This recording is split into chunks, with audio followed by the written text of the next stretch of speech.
গাইবান্ধার ফুলছড়ি উপজেলার ব্রহ্মপুত্র নদে অষ্টমী স্নান উপলক্ষে হাজারো সনাতন ধর্মাবলম্বী পুণ্যার্থীর সমাগম ঘটেছে।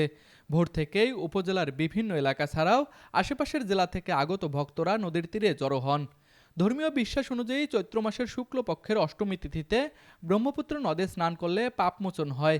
এই বিশ্বাস থেকেই প্রতিবছর এই স্নানে অংশ নেন সনাতন ধর্মাবলম্বীরা। সকাল গড়ানোর সঙ্গে সঙ্গে নদীর ঘাটগুলোতে ভিড় বাড়তে শুরু করে।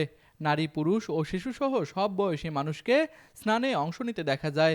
দীর্ঘদিনের ধর্মীয় রীতি পালন করতে এবং সারা বিশ্বের শান্তি প্রার্থনায় এই স্নানে অংশ নিতে এসেছেন বলে জানান পুণ্যার্থীরা।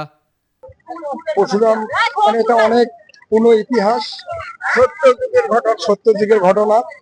পরশুরাম মাতৃ হত্যা পাপের সেই পাপের সেই হাতে ছিল, হাতে কুঠার ছিল, যে কুঠার দিয়ে মাকে আঘাত করে মাকে মাতৃ হত্যা করছে, সেই কুঠার এই নদীতে, তাই না কাকাবাবু? ওনার ওই হাতের এই কুঠার এই নদীতে পড়ছে। এই কারণে এই নদীতে স্নান করলে সেই পাপ মাতৃহত্যার পাপ ক্ষয় হয়।